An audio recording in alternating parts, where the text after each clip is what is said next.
Bom, professor, a gente estava falando aqui um monte no começo e estava falando sobre a definição de ser inteligente e a noção sei lá, a diferença entre ser inteligente, sábio e até, sei lá, lá no Jacaré, a gente chamava de esperto. Tem o cara que é esperto, né? O carioca, em geral, é esperto. Não tem nenhum otário lá no Rio, só tem esperto. E é interessante isso, porque eu também eu tive recentemente fiquei bastante tempo numa viagem, 7 dias, com o Eduardo Bueno, que é um jornalista, e ele tem alguma coisa no cérebro dele que ele lembra de datas esquisitíssimas, impressionantes. Mas tu também é bom de data, tu também é bom de lembrar as coisas e tudo mais. Mas isso faz lembrar coisas, estudar, ler, tudo isso não é o que faz uma pessoa inteligente, a gente estava conversando aqui, né? As pessoas confundem, especialmente, Igor, no Brasil, que saber coisas de cor, ter boa memória ou usar palavras sofisticadas, esse que a gente chama de cultura bacharelesca, era um treinamento histórico para diferenciação social. Ou seja, eu aprendo a dizer palavras que ninguém usa. Isso está muito marcante até hoje no direito. Ao invés de dizer aluguel, como todos dizem, eu vou dizer, ao fazer o contrato, aluguer, que é século XVII. Eu vou usar uma palavra que ninguém mais usa para mostrar a diferenciação. A etiqueta e a gramática são elementos de diferenciação.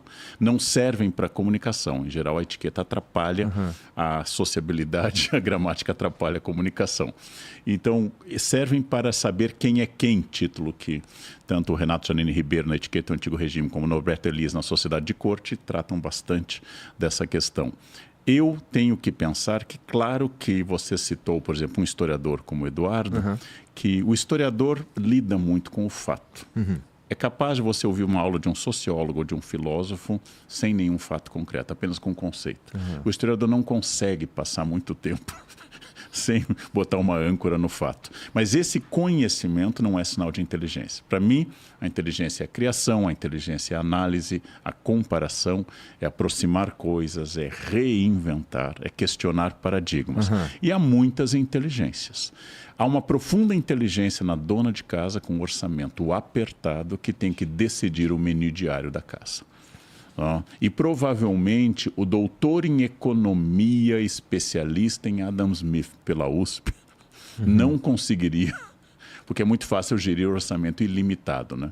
Tipo orçamento militar dos Estados Unidos. É muito fácil gerir, mas gerir aquele orçamento apertado e ainda fazer uma coisa de qualidade é muito difícil. Esse é um tipo de inteligência. Hoje nós falamos de inteligência emocional, temos uma inteligência sinestésica, de movimento, temos uma inteligência de relações, temos uma inteligência até sobre o meio ambiente. Mas as inteligências são variadas. Mas o que elas têm em comum? Capacidade de usar dados para soluções de vida. No Brasil, a inteligência tem a ver com uma questão de memória, erudição, do velho modelo do bacharel que ia a Coimbra, não tinha curso superior no Brasil até o século XIX, vai a Coimbra, aprende a falar data vênia e quando volta para Ouro Preto, antiga Vila Rica, quando volta para a capital, a partir do século XVIII, Rio de Janeiro, passa a dizer as palavras que marcam, aquilo que Maquiavel debocha na obra Mandrágora, que um médico vai ver se o outro é médico através do latim. Se ele dominar bem o latim, ele será um bom médico. Na verdade, o latim era uma língua universitária, mas é uma maneira de eu dizer se você pertence ao meu grupo. Hoje, ao invés dessa erudição, o reconhecimento social se dá assim. Interessante, eu comprei em Aspen uma parecida. Eu disse, a mamãe esquiava em Aspen. Então, eu já sei que a sua família tem tradição, você não é alguém que chegou há pouco ao mundo do dinheiro, eu posso confiar mais em você. Então, eu vou fazer relações a partir dessa network. E essa network faz com que seja mais importante a identidade social do que, por exemplo, a competência profissional. É verdade. Isso tem acontecido faz tempo ou você acha que as redes sociais aumentam esse efeito? Ressentimento, há revistas, como a gente chama aqueles que chegam ao jogo social e querem atropelar. É o caso, por exemplo, da obra O Satíricon Atribuída. Petrônico, uma revista, Trimalcião, dá uma ceia e quer impressionar. Mas ele é um ex-liberto, é um ex-escravizado.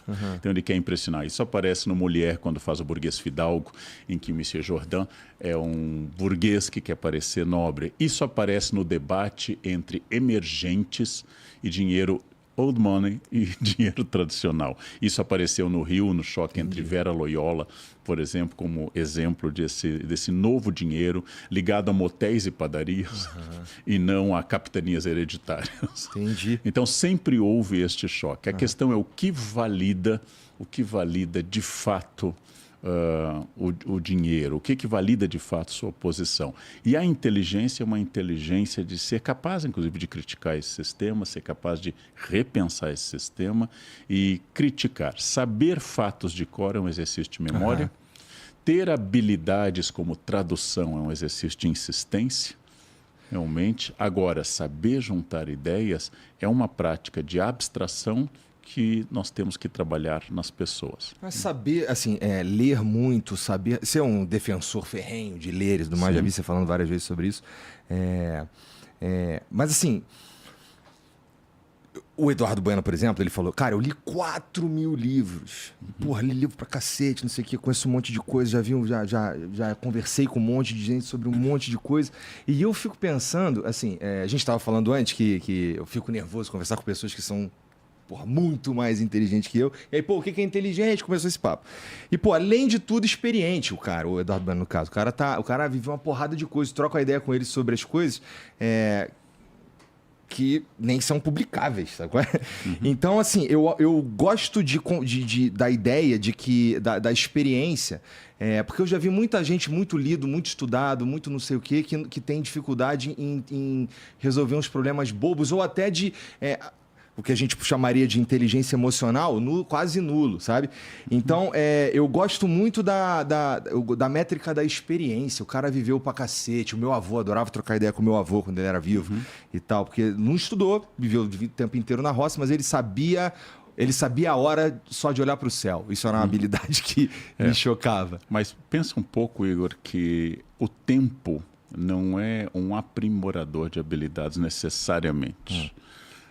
Por exemplo, os canalhas envelhecem. E um canalha de 70 continua sendo um canalha hábil, mas é um canalha.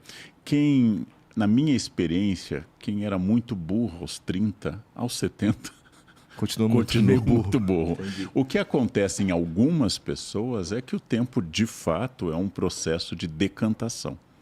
Então você perde um pouco da ansiedade, você começa a respeitar. Eu hoje seria um professor melhor aos 62 anos dando aula para o ensino médio do que eu fui no interior do Rio Grande do Sul em 1983, por exemplo. Entendi. Quando eu peguei pela primeira vez uma turma de ensino médio, tinha dado aula para outras antes. Então a primeira questão, o tempo não produz qualidade.